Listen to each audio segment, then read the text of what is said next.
This is a scene we recorded recently at a professional training session in Chicago. We got to train the way we expect people to perform. And sometimes when they don't perform in those use of force situations, we kind of have to take a step back and go, well, why would they, based on the PowerPoint that they just got? This training was being held at the University of Chicago. And if you start doing it in your district, you're going to make a difference, and you're going to see either uses of force go down or the amount of force used. This is a brand new program called the Policing Leadership Academy. Now, you may ask yourself, police training at the University of Chicago? This is a school known for its intense undergrad core curriculum, for its economics department and business school, for its medical and law schools. Why would they be teaching police officers? Here's why. Spending time looking at policing and realizing these aren't high-performing organizations of the sort that you would expect. That is Jens Ludwig. He is an economist at UChicago. He teaches in the public policy school, and he also runs a research center called the Crime Lab. It's not hard to go sit in a courtroom, visit a prison or a probation office to understand how they work, but policing real policing is the most opaque part of this. And so we went out and spent a lot of time just watching what police do, sitting in police cars and police stations. One of the biggest surprises to me is that I think in most cities in the United States, they just haven't made the shift to high-performance, professionalized organizations yet. And what do police departments that you work with say when you say, hey, on average, police departments are not very high functioning? Well, in my experience, having spent a lot of time around Chicago cops, nobody complains more bitterly about the terrible functioning of the Chicago Police Department than Chicago cops. Just to be clear, Ludwig is not anti-police. They have a very difficult job in a very complicated set of social environments. It's how police departments are run where he has a problem. If you look inside a police department, you take a person who's a very good patrol officer with a college degree and no management experience, and based on being a really good chaser-downer of criminals, you say, congratulations, now you're running a police district in Chicago that has maybe 500 police officers and 200,000 people living in the area. I'm sure you'll figure it out. Good luck. What Ludwig is describing here is a phenomenon known as the Peter Principle. Someone is good at doing a particular job, so they get promoted into a different job, typically a management position, which they may not be so good at. We once made an episode about the Peter Principle. It was called Why Are There So Many Bad Bosses? This happens in software firms, it happens in hospitals and universities, and Ludwig says it certainly happens in police departments. Nobody would look at that and say that sounds like a perfect recipe for success. And then you ask, why doesn't the public demand better? The public doesn't know. So today on Freakonomics Radio, let's let the public know. And we'll hear about the new training curriculum that is meant to help. The curriculum has to be relevant to the job, has to be realistic, and has to be rigorous. We'll hear how police managers respond to the curriculum. Within the first 2 days, I was in awe. And we'll hear the origin story of this unusual research project. The project didn't really start as a research project. It started as a, holy shit, the city of Chicago is on fire, someone's got to do something project.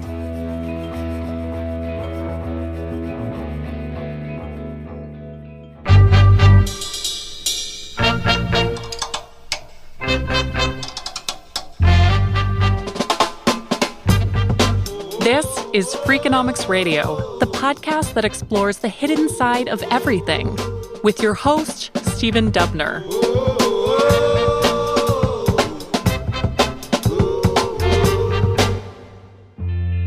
Stephanie Drescher is a police captain in Madison, Wisconsin. I love my job. I can't imagine doing anything else. Although Drescher did start out doing something else. I didn't go to school to be a police officer. I have a degree in history and religious studies, Edgewood College in Madison.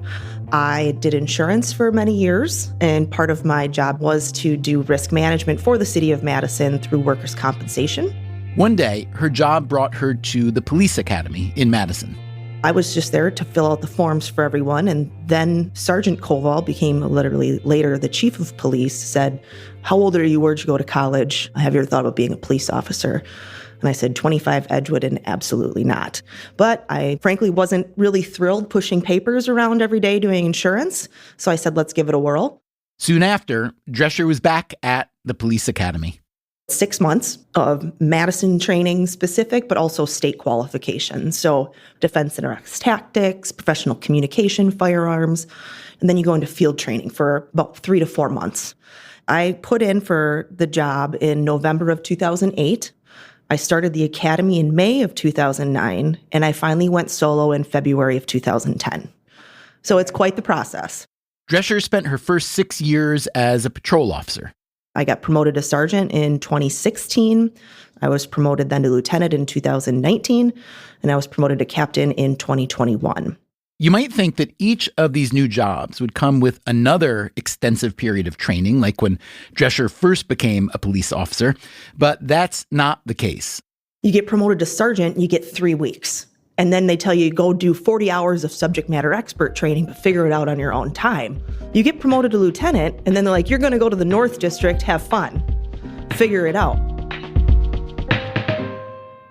One thing that's important to say is that the way things are done in Madison, Wisconsin may differ from how things are done in Chicago or New York or LA, and especially in the smaller police departments around the country. Law enforcement in the U.S. is famously decentralized. There are 18,000 federal, state, county, and local law enforcement agencies, each with its own way of operating. There is some coordination and standardization, but not nearly as much as you might think. So when it comes to how police departments are managed, well, that's where Jens Ludwig and the University of Chicago Crime Lab thought they could help. This goes back a few years. My first year at the University of Chicago was 2007. That fall, there's a doctoral student in chemistry from Senegal. You know, the University of Chicago's chemistry department is one of the best in the world. You can imagine this kid's family when they get the admissions letter a few years before in Senegal. This is like the Wonka golden ticket. We've won the life lottery to get a PhD from one of the best chemistry departments in the world. Kid defends his doctoral dissertation in the fall of 2007. 2 weeks later at 1:30 in the morning, he's coming home from an ice cream social of all things, is at the door of his apartment, and someone tries to rob him for his backpack. Something goes wrong. He gets shot in the chest point blank and dies. So the University of Chicago likes to go around telling people we've won more Nobel Prizes than any other university in the world, which is great. But here you could see our research hasn't had impact literally in our own backyard. Ludwig is right that Chicago has more Nobels than anyone in economics, but overall, they are ranked 5th for Nobel Prizes. So it led to a lot of soul searching here about how we can be more useful to the city of Chicago and cities more generally. And so we looked around trying to understand why we have social problems like gun violence. And there's politics and there's lack of funding, but we were of the view that another really important root cause of social problems is lack of understanding about how to solve them. And you can see the government has its hands full just running operations day to day. They don't have the bandwidth nor it's not their thing to do R&D on top of that. And so we thought maybe we could make a difference by being the R&D partner to the government.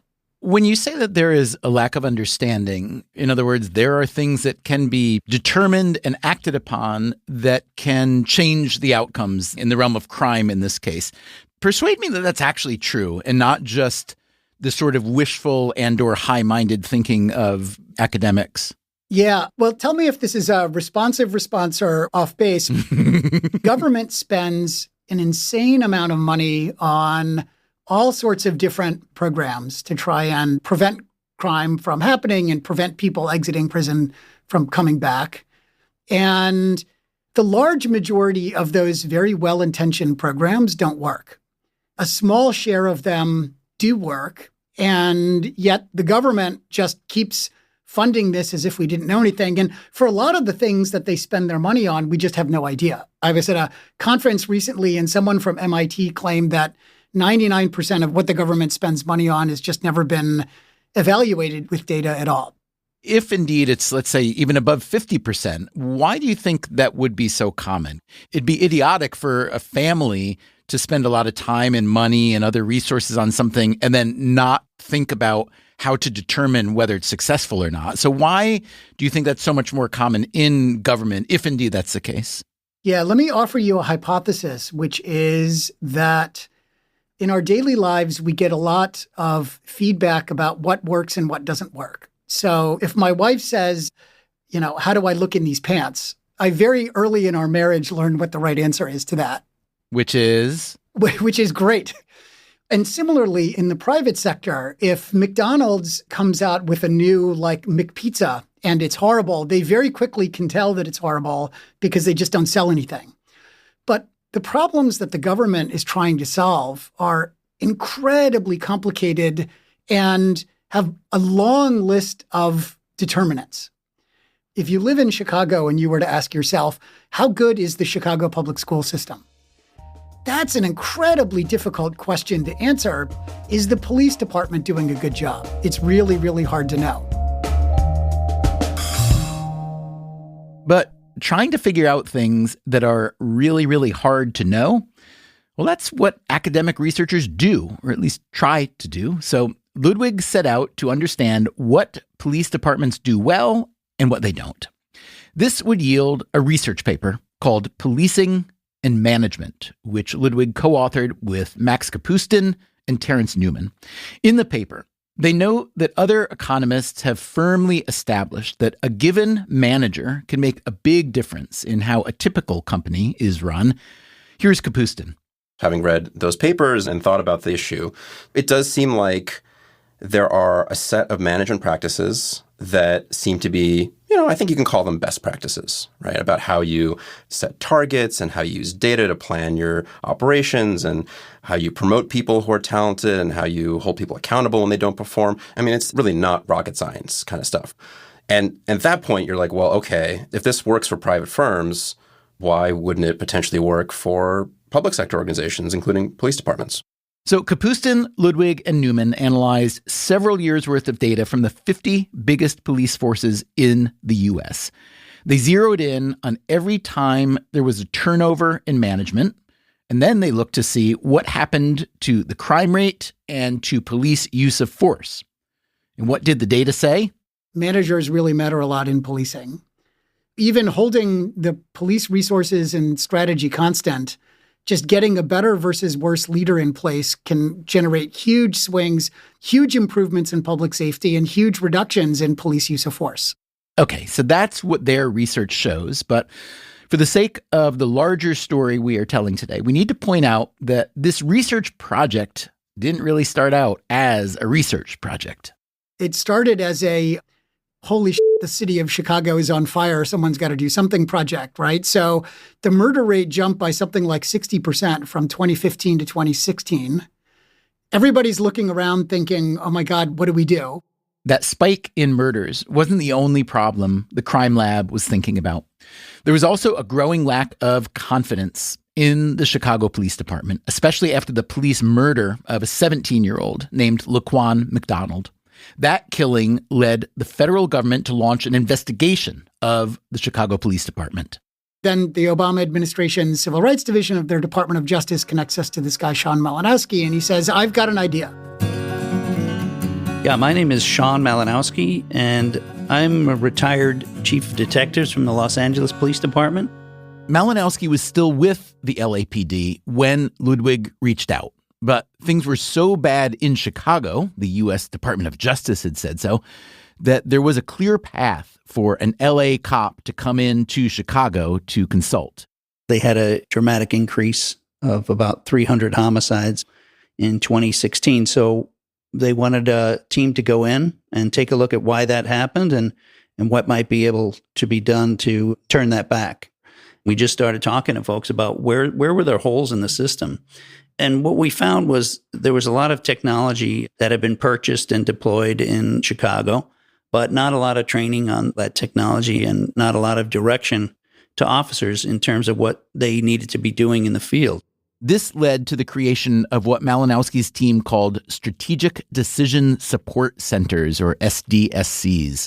That's kind of a mouthful, I realize, Strategic Decision Support Centers. Not even like a fun acronym that someone came up with, but it makes sense if you think about what they're trying to do in those centers. So what they are, they're decentralized. A lot of police departments have now a real-time crime center, and that's centralized. And Chicago had that. But what we found is that information was not getting back out about crime trends, about what was happening in the neighborhoods, was not making its way back down to the officers on the street, nor were they getting information from officers who were out there every day. So we essentially went in, built a room.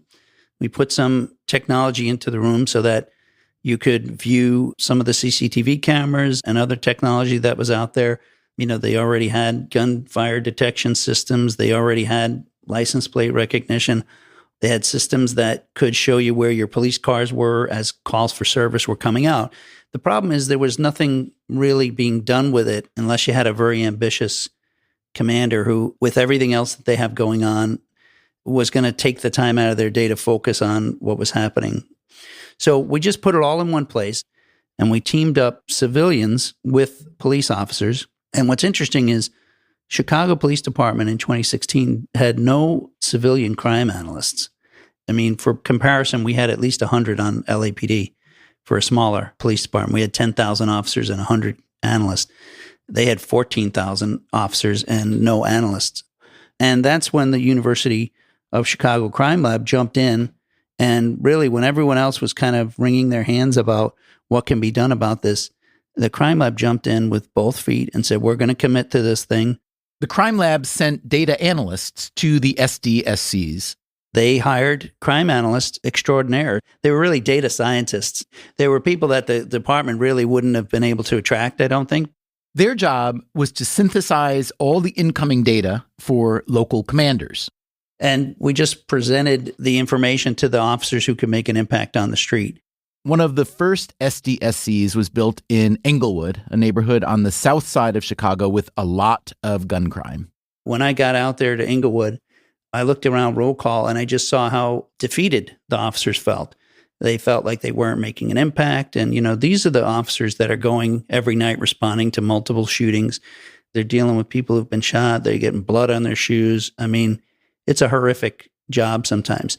We set up a system where every day the commander was to get briefed on what happened yesterday and what resources they had to deploy today and how we were going to solve some of these problems. The first month after Shawn pushed the button, the newspapers were starting to report what in the world is going on in Englewood.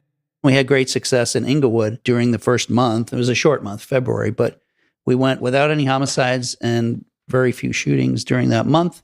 So when you can prevent shootings and homicides from happening so that the people in Englewood, both the officers and the people living there, had a reprieve of a month without a homicide, everyone notices that.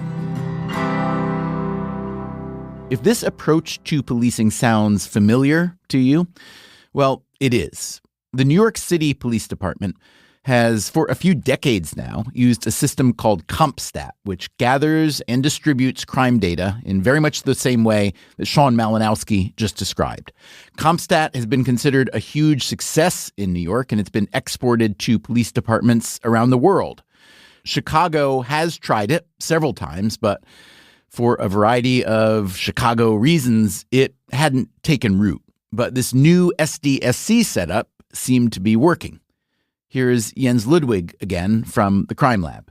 One of the commanders, he got quoted in an interview with the newspaper where he said, before these management changes that we implemented in his district, he said, my guys would basically just normally drive around randomly.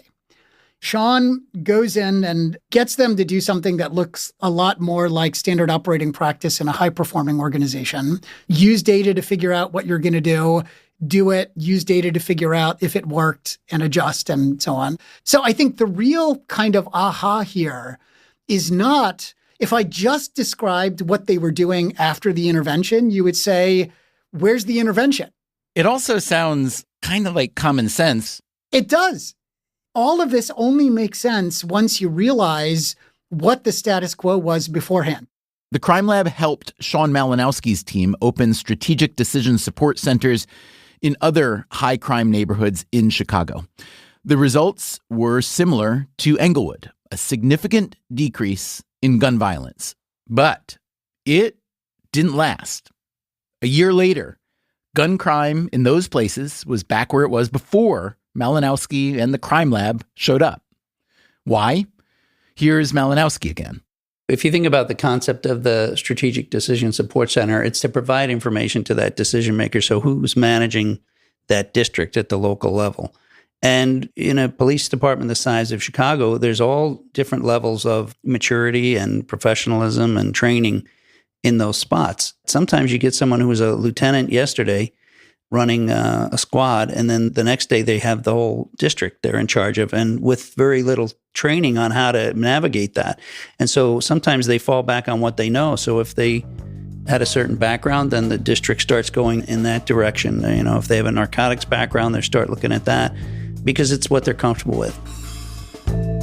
In other words, yes, data can be a powerful tool, but there needs to be someone capable of managing the data and managing the police officers.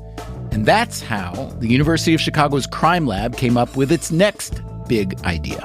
What if they could create a sort of MBA program for police commanders? And not just police commanders from Chicago, but from all over the country. After the break, we go inside the first class of the Policing Leadership Academy. I'm Stephen Dubner. This is Freakonomics Radio.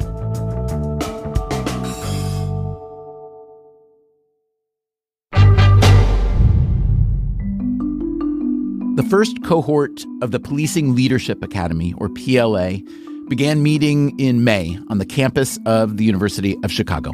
The program's curriculum design director is Sandy Jo MacArthur. So the 30,000-foot view is the University of Chicago, in particular Jens, Ludwig, had this concept, as he had seen in smaller bite-sized pieces in Chicago, that if we actually train commanders to use good leadership techniques, if they're data-driven, if they have the skill sets, that we can reduce crime and violence in the districts, reduce gun violence in particular, and increase trust in the community. And that is the basic concept of the Policing Leadership Academy. They recruited one manager each from 24 police departments across the U.S., as well as Manchester, England. We have Los Angeles, New York, Cleveland, Miami, Miami-Dade, Chicago, Indianapolis, Arlington, Texas, Dallas, Waco, Texas, Aurora, Colorado. Also, Boston, Washington, D.C., New Orleans, Detroit, Phoenix, and Madison, Wisconsin, as we heard earlier from Captain Stephanie Drescher. You get promoted to lieutenant, and then they're like, you're going to go to the North District, have fun, figure it out. So I was selected to come here for traditional formal leadership training, which is not something that we get frequently in-house. Madison, it turned out, was not an outlier in the lack of training for police leaders. MacArthur again. We actually took a poll, and only 3, I believe, of the 24 departments had some sort of training before they took the seat. The PLA assembled in Chicago for 1 week a month over a period of 6 months. The curriculum was a mix of classroom sessions, seminars, field trips, and a lot of just hanging out. You know, having a drink and breaking bread. The bonding that happened immediately that first week really surprised me. And it really allowed us to go much, much deeper into the week on trauma, for example, because we had strategic thinking. Everybody likes that. Risk management, no one likes it, but everybody knows we need it. But we had a whole week that was on violence reduction and the role of creating healthy and resilient communities. And we were able to look at their own sense of resiliency. How do you keep yourself resilient while you're managing and leading the community? And what a powerful week that ended up being. I asked MacArthur what her goals had been for this first PLA class. I'd love for them to be data literate, where they understand taking data and changing it from information into intelligence. I do want them to be trauma-informed, because when you understand trauma and the impact trauma has on you personally, your men and women in your department, as well as your community, boy, you can totally depersonalize responses from the community. And then the third piece I would really like is to be culturally competent.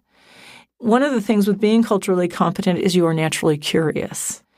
And you don't make an assumption about a certain community or a person who lives on a certain side of the tracks or whatever. MacArthur is a law enforcement consultant. She does most of her work for police departments and universities. And I had spent 35 years full-time with the Los Angeles Police Department, retiring in 2015.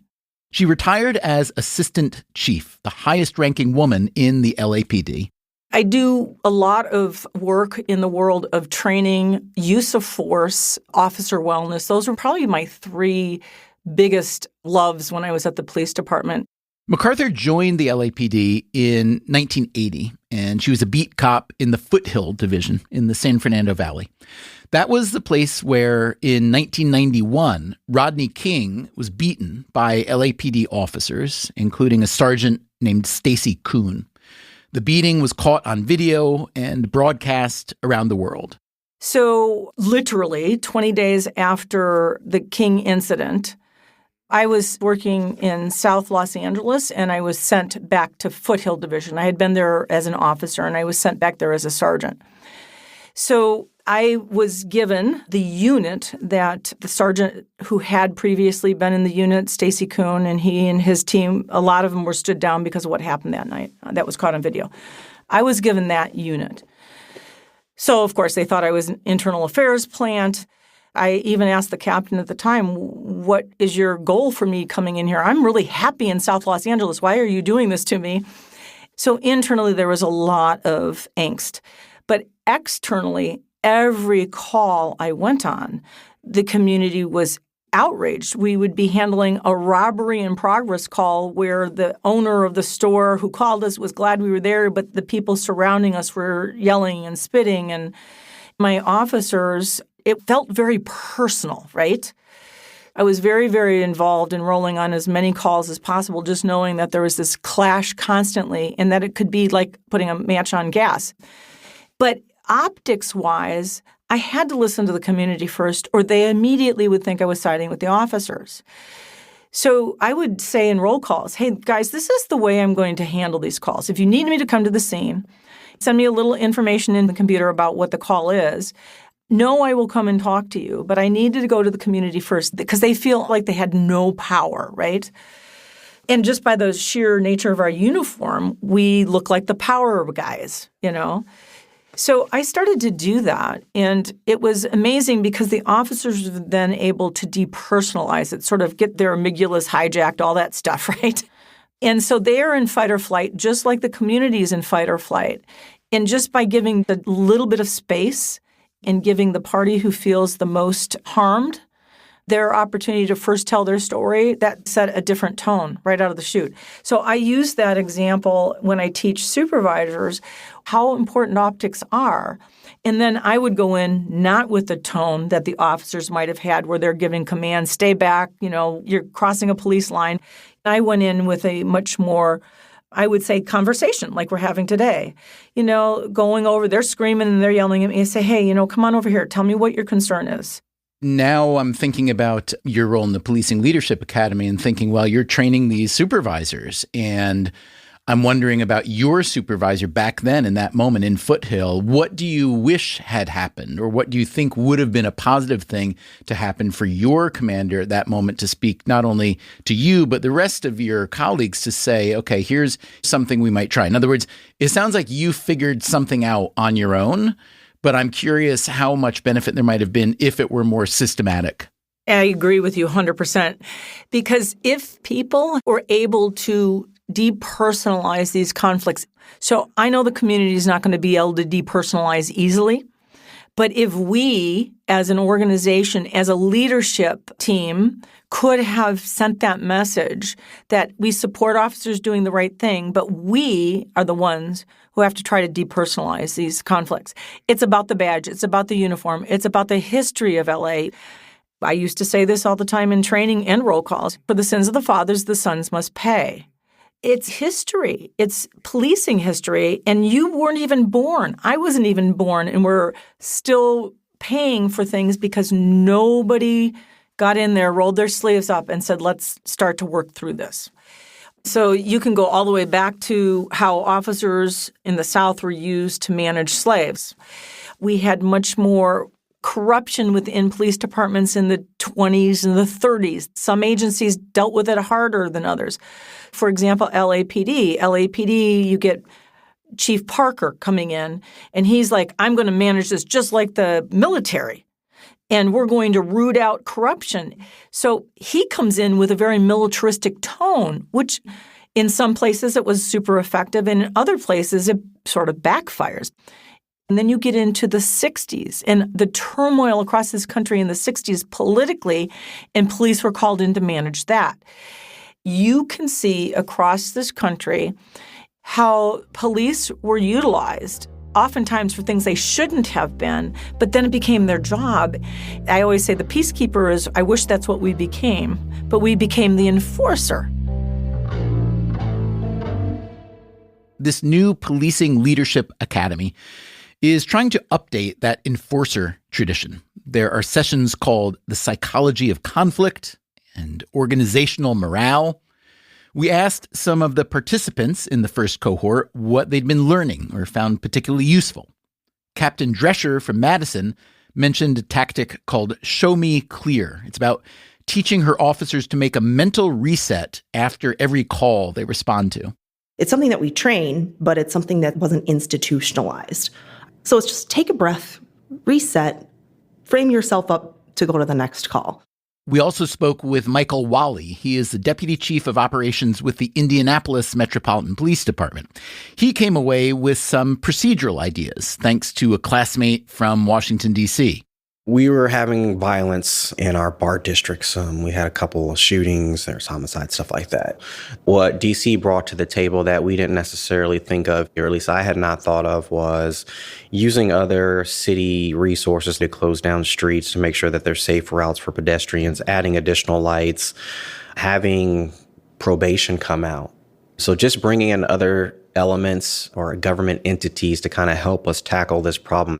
And we spoke with Kenneth Corey. He spent more than 30 years with the New York Police Department, and he's one of the people leading the PLA program. We did a whole piece on social network analysis. So when we talk about violence and we talk about the small numbers of people who drive violence and are always kind of encircled by violence, knowing who they are is very helpful when violence starts to flare. So if we know that this particular individual was the victim of a shooting, who's likely to carry out the retaliation for that shooting on their behalf, right? Because that's where I need to focus my disruptive efforts.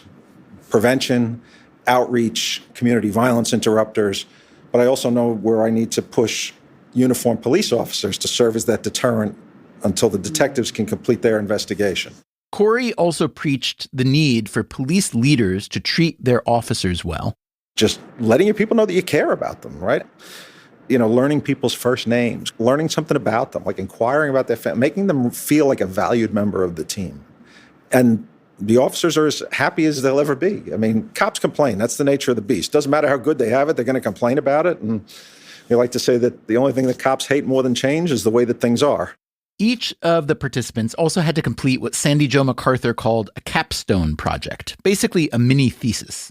Yes. So the Capstone Project, our commitment was to the chiefs and the superintendents and commissioners, was if you allow your person to come, we will ask them to work on a violence reduction problem that they are dealing with. One took on mental health, which is huge, right? So she took on bringing all the stakeholders in the city together and looking to see how can we do a co-response model that they didn't really have. When you say a co-responder, you mean a mental health professional, is that right? A co-responder is when you have one sworn officer who's dressed in jeans very casually, responding to a call with a mental health professional. Now, what you're describing there is already underway in some places, as I understand it, right? Or at least being piloted in some places? It is underway in a lot of places, and it's been very effective, but it hasn't been really the big focus down in Florida. So she's looking at all of that. I'm excited to hear more about hers. The project MacArthur is talking about is the work of Ciana Paul Noel. You think of Indiana Jones and you just say Cindiana. Really easy. She is a lieutenant with the City of Miami Police Department. Yes, my Capstone Project is the co-responder model where we have licensed clinicians along with our crisis intervention officers reaching out to our high utilizers of police services when they have mental crisis. So we have a list of individuals who continuously use 911 and end up getting committed, which is a 72-hour hold for mental assessment.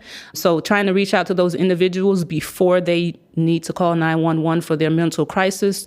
We did have one of the service providers drop out, so then we had to find another service provider, which was very tedious. Licensed clinicians are very hard to come by who would want to go out in the field. A lot of them have the opportunity and the luxury to work from home. Telehealth is a major challenge for us that we go against. But I was able to reach out to one of the service providers in our area, so they're on board. I asked Sandy Jo MacArthur to give her overall assessment of the first cohort of the Policing Leadership Academy. Overall, I'm I don't want to say shocked, but I am so happy with how well it went. My expectations were that we would have a group of 24 or 25 commanders who, if we were lucky, we'd maybe have 2/3 of them that thought that was valuable. I'm feeling, and this comes from both in the classroom, but afterwards, having a drink and breaking bread, I don't think there's one person that hasn't found this incredibly valuable. And I think that's partly because we have created this incredible network of people from all over the country. So that's good to hear. But of course, the important question is, will it work? Can a leadership program like this, over time, help modernize American police departments? That's coming up after the break. I'm Stephen Dubner. This is Freakonomics Radio. We'll be right back.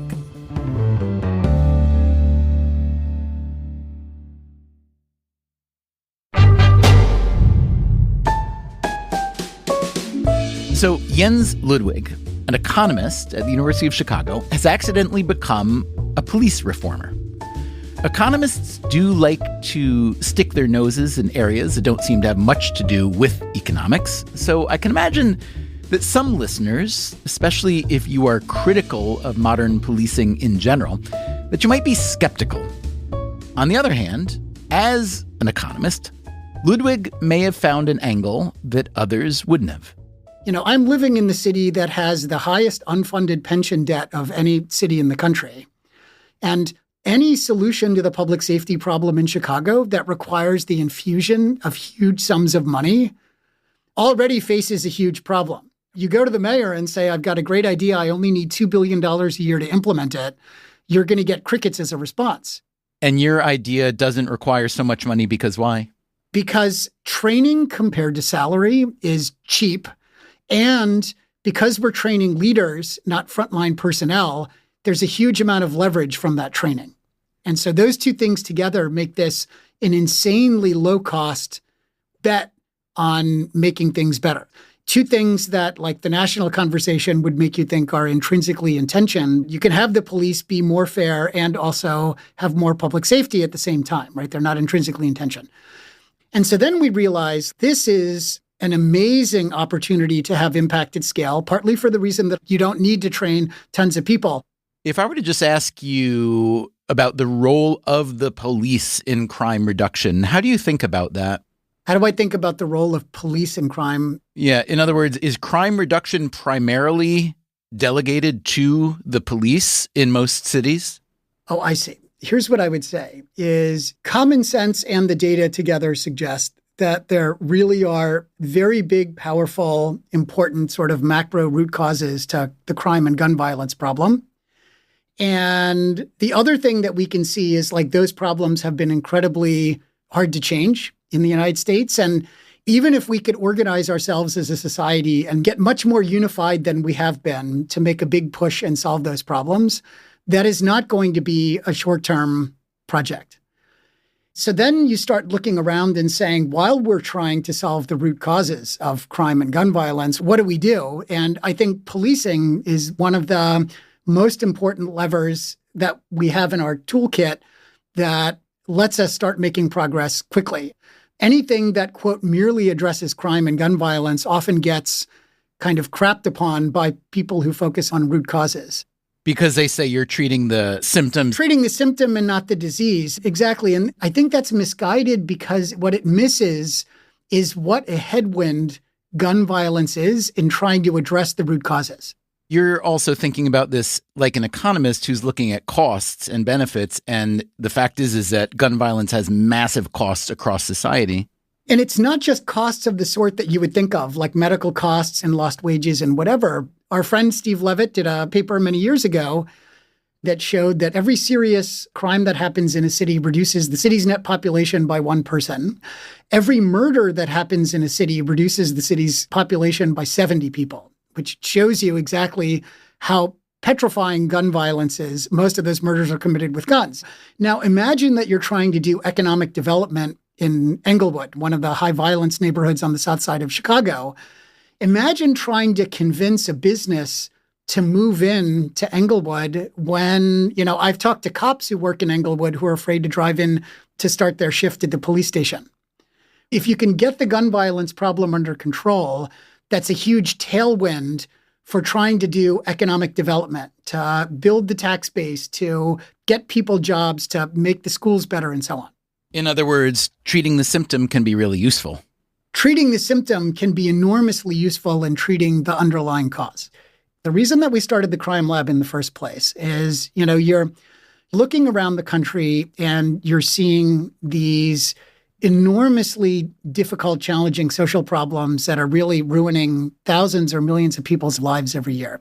Gun violence, unfair policing, the list goes on and on. And so then the question is how do you make progress on that? So when we started off, we were doing a lot of work on the social policy side, like social programs with kids. And the scale problem there, how do you have national impact, gets really, there are 50 million school-age kids in the United States. If you want to move the needle at the national level, it's an incredibly challenging problem. Now, the flip side of that is take gun violence for starters. The gun violence problem in America is very disproportionately concentrated in, say, 200 cities. And in every one of those cities, there's, call it 10 to 20 to 30 key leaders in every police department. The superintendent and then a bunch of middle managers underneath them. And what we have found through some of our research is who's running the police department matters enormously in what the police department does. And so I think the big idea behind this initiative is if the gun violence problem is concentrated in 200 cities and call it 20 people per city are responsible for making the decisions that are incredibly important in affecting the gun violence problem, that's 4,000 people to train. Could we and partners train them? And there the answer is that's not a crazy aspiration. That's sort of the scale play here, is that by training the leaders of the departments, you're getting a huge amount of leverage on the problem. How were the participating departments in this first cohort chosen? One of the things that we really did not want to do was fool ourselves into thinking that we were doing social good if we weren't. So what we wanted to do was set this up in a way that we could really measure if it's having the impacts that we want. Like in K-12, if there's a good school, there's excess demand for that. Way more kids apply than you have slots. And so what public school systems do is they use a lottery for admissions. We're doing the same thing here. We've got more people who want to come, so we're randomizing admissions. And so departments had to be willing to share data with us in order to be in. And then how do you know if you are succeeding? What kind of data are you getting from the police department end, and how long will you be gathering that data? We'll know if it's a success if we see outcomes like gun violence go down in these districts, and also outcomes like police use of force or arrests that have low public safety value go down in these districts as well. One of the measurement challenges for the research team is how to then also figure out what's happening to sentiment by frontline officers and the community as well. But that's going to be harder to figure out. So historically, a lot of police data is self-reported data, essentially. How trustworthy do you find police data to be generally along all the dimensions that you just mentioned? Yeah, I think that there's a lot of variability within police data and trustworthiness. Things like shootings I think the consensus is that shootings are reasonably accurately measured. In part because that's the type of event that's hard to hide, correct? Exactly. But in terms of the way a police officer might interact with someone from the public, how do you feel about that? Yeah, that's really sort of the frontier of the science here. I think the big data revolution is going to help on the measurement. There have been clever people who have capitalized on the shift to body-worn cameras by police departments to use things like artificial intelligence tools to measure the nature of police-citizen interactions out in the field, for instance. And so I think everything's on the table in terms of trying to figure out how to measure that.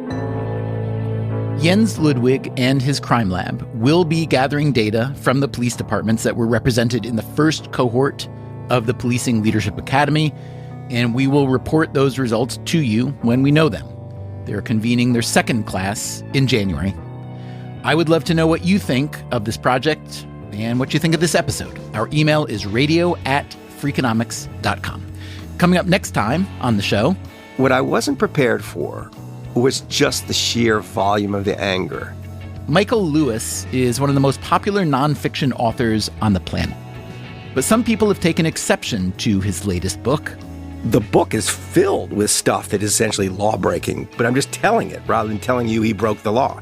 We speak with Michael Lewis about the rise and fall of Sam Bankman-Fried and Lewis's new book on the topic called Going Infinite. That's next time on the show. Until then, take care of yourself, and if you can, someone else too. Freakonomics Radio is produced by Stitcher and Renbud Radio. You can find our entire archive on any podcast app or at freakonomics.com, where we also publish transcripts and show notes. This episode was produced by Ryan Kelly. We had recording help in Chicago from Shane McKeon. Our staff also includes Alina Kuhlman, Eleanor Osborne, Elsa Hernandez, Gabriel Roth, Greg Rippin, Jasmine Klinger, Jeremy Johnston, Julie Canfer, Lyric Bowditch, Morgan Levy, Neil Carruth, Rebecca Lee Douglas, Sarah Lilly, and Zach Lipinski. Our theme song is Mr. Fortune by The Hitchhikers. All the other music is composed by Luis Guerra. As always, thank you for listening. I'm not sure how to answer the question. I can think of an answer that would resonate with you, but I'm not sure I can think of an answer that would resonate to a normal person. Oh, me? I'm as normal as they get, Jens. The